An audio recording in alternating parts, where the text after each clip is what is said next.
Hello everyone, আমি Dibrugarh university B.Ed common entrance test 2020 previous year কুৱেশ্যনসমূহ discuss কৰি আছিলোঁ।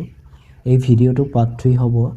ইয়াত মই কুৱেশ্যন নম্বৰ 51ৰ পৰা 70 লৈকে ডিছকাছ কৰিম। সো আপোনালোকে ভিডিঅ'টো স্কিপ নকৰাকৈ শেষলৈকে চাব। বলক তেন্তে ভিডিঅ'টো ষ্টাৰ্ট কৰোঁ। Question number 51, arrange the following words in a logical order. ইয়াত আমাক লজিকেল অৰ্ডাৰত ৱৰ্ডছবিলাকক এৰেঞ্জ কৰিবলৈ কোৱা হৈছে। 1. Travel, 2. Destination, 3. Payment, 4. Berth oblique seat no, 5. Reservation, 6. Availability of berth oblique seat for reservation. যদি আমি অপশ্যনকেইটা চাওঁ, অপশ্যন চিটো কাৰেক্ট হ'ব। ফাৰ্ষ্ট আহিব ডেষ্টিনেশ্যন, ছেকেণ্ডত আহিব availability of berth oblique seat for reservation, থাৰ্ডত আহিব পে'মেণ্ট, ফ'ৰ্থত ৰিজাৰ্ভেশ্যন, ফিফ্থত আহিব বাৰ্থ অব্লিক চিট ন, আৰু একেবাৰে শেষত আহিব ট্ৰেভেল। চ' অপশ্যন চিটো correct. Question number 52, if 7*3/8 stand for 80, then 8/2 * 9 is। কৈছে যে যদি 7*3/8 ষ্টেণ্ড কৰে 80, তেন্তে 8/2 * 9 এইটো কি হ'ব? যদি আমি 80টো পাব বিচাৰোঁ, তেন্তে এই চিম্বলৰ মানকেইটা ফাৰ্ষ্ট আমি উলিয়াব লাগিব। 7ৰ লগত যদি আমি +3 কৰোঁ, তেন্তে আমি 10 পাম, আৰু 10ৰ লগত যেতিয়া আমি 8টো পূৰণ কৰোঁ, তেন্তে আমি এই মানটো পাওঁ ইকুৱেল 80। এতিয়া আমি চিম্বলৰ মানকেইটা গম পালোঁ। ষ্টাৰ মানে হ'ল প্লাছ, অব্লিক মানে হ'ল ইনটু। জাষ্ট আমি ছেকেণ্ডটোকো একেই কৰিম। 8 অব্লিক মানে কি আছিল? ইনটু 2 ষ্টাৰ মানে কি আছিল? প্লাছ 9। যদি আমি ইয়াক পূৰণ কৰোঁ, আমি পাম 16 প্লাছ 9। ইয়াক যদি আমি প্লাছ কৰোঁ, তেতিয়া আমি পাম 25। চ' এনচাৰটো 25 হ'ব। অপশ্যন বিটো কাৰেক্ট হয়।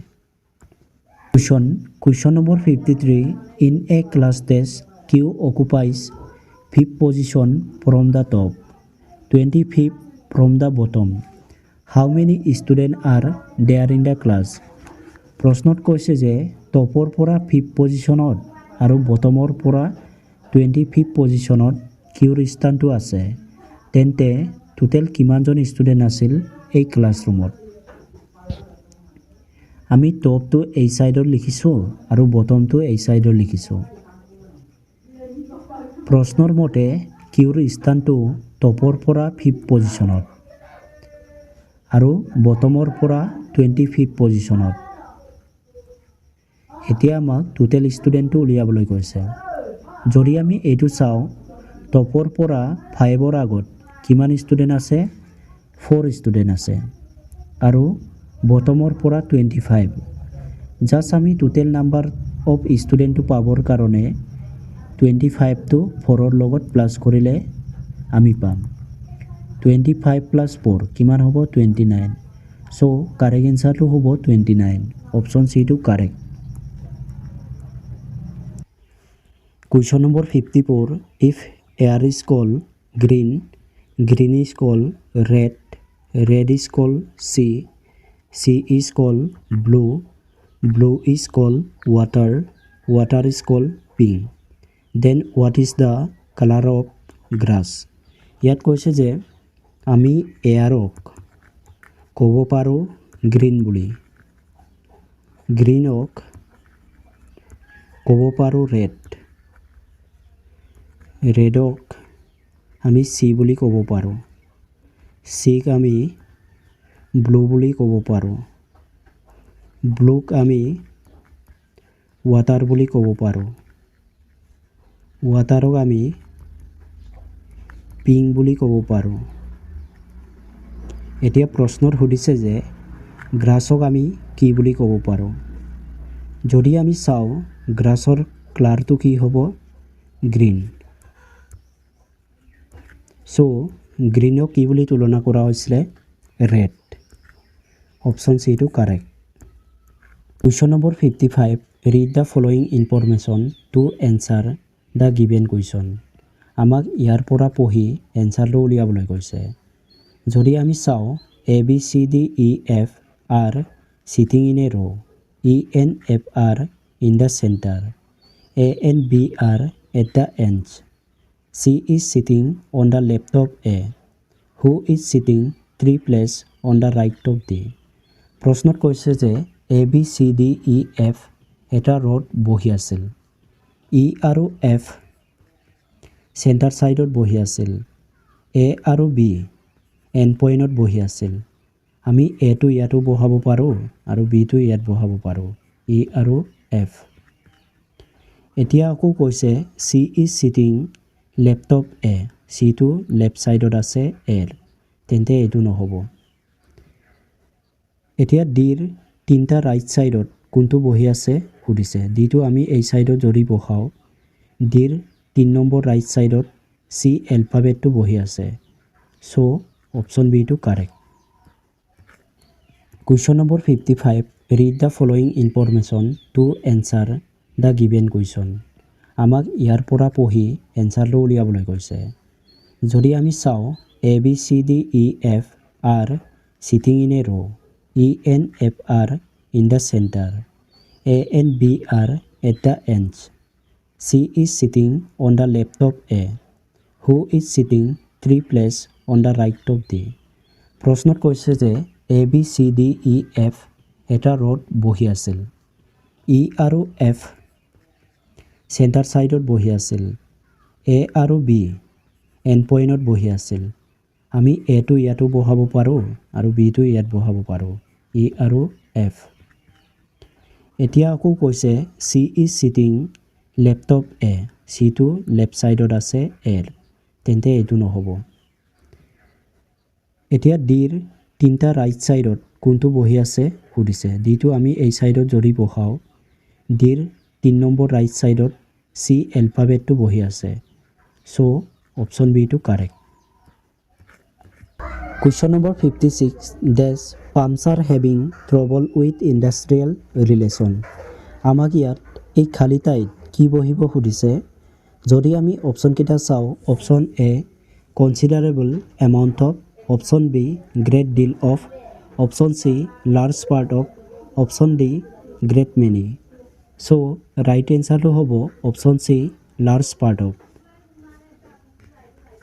Question number 57 he was frightened dash এই ফ্ৰাইটেণ্ডৰ পিছত কি বহিব সুধিছে যদি আমি অপশ্যন কেইটা চাওঁ option A to be kill option B to being kill option C for being kill option D of being kill so right এনসাৰটো হ'ব option A to be kill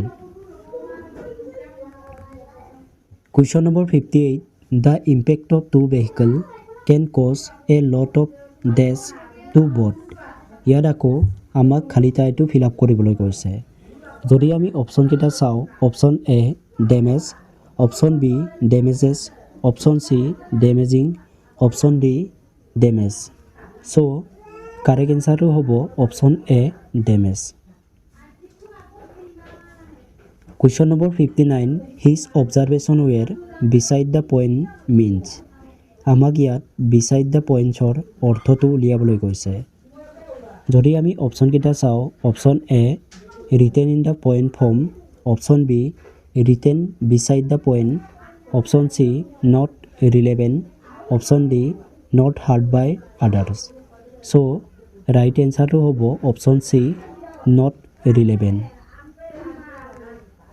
Question number 60 a while goes such means ইয়াত কৈছে যে a while goes suchৰ অৰ্থটো কি হয় option A to go hunting option B to go on a police fruitless search option C to protect option D to catch wild geese so right এনসাৰটো হ'ব option B to go on a police fruitless search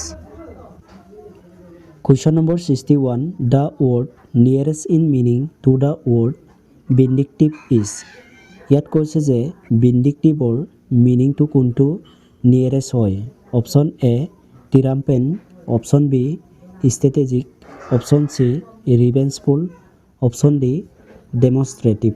so' right এনচাৰটো হ'ব option C revengeful. Question number 62 a 14 line poem is called a. 14 লাইন পয়েমটোক কি বুলি কোৱা হয় সুধিছে। যদি আমি অপশ্যনকেইটা চাওঁ, option A lyrics, option B elegy, option C sonnet, option D epilogue.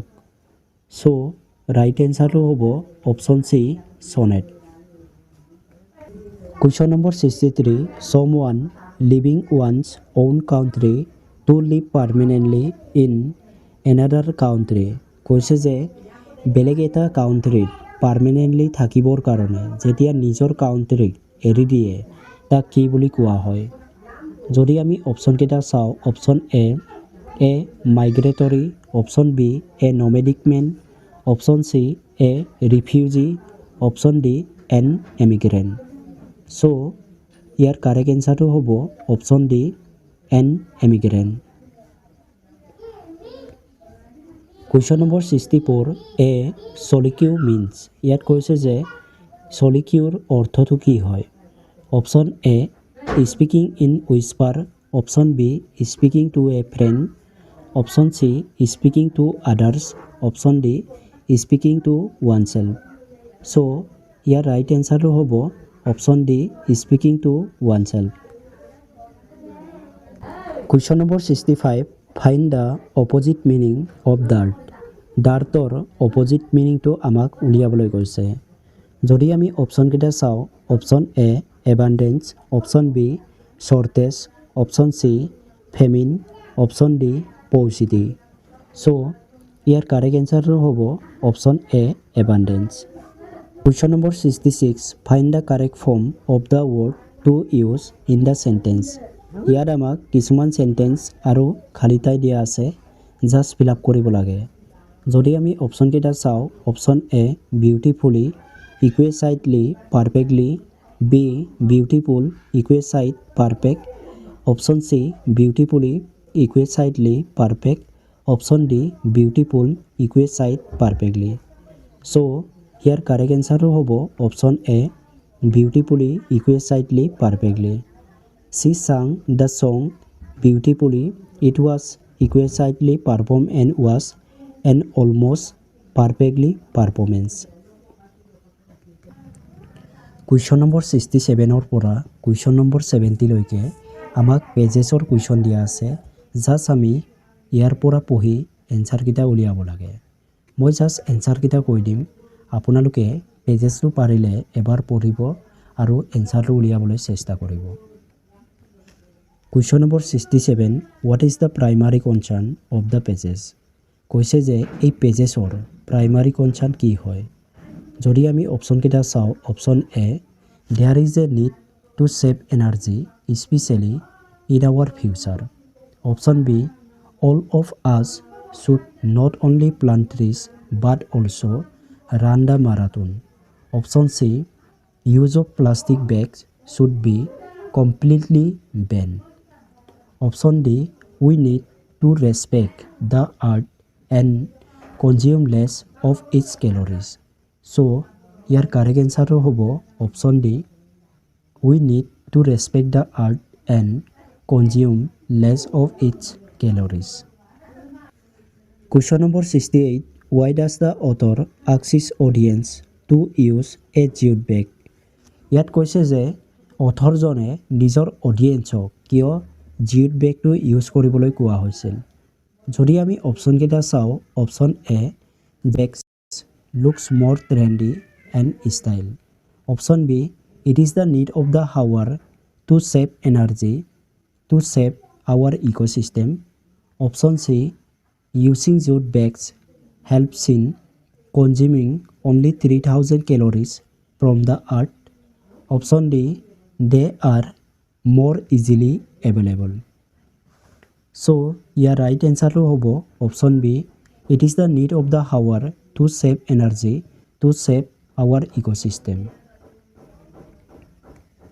cannot be inferred from the passage. এই পেছেজৰ পৰা আমি তলৰ কোনটো ষ্টেটমেণ্টক অনুমান কৰিব নোৱাৰোঁ। A. There are many little things we can do to save our earth. Option B. Only running marathons of various lengths do not help. Option C. We do not depend on the earth for our food life sustenance. Option D. A lot of many years before our association with the nature was quite simple. So, correct answer to hobo option C. We do not depend on the earth for our food and life sustenance. Question number 70. A suitable title for passage could be. ইয়াতে এই পেছেজৰ কোনটো suitable হ'ব? Option A let's shift to jute, option B how to consume few calories, option C save energy save earth, option D the earth heading for a disaster. So' ইয়াৰ correct এনচাৰটো হ'ব option C save energy save earth. আজিৰ ভিডিঅ'টো ইমানতে সামৰিছোঁ। আকৌ এটা next ভিডিঅ'ত আপোনালোকক লগ পাম বুলি আশা কৰিছোঁ। Thank you so' much.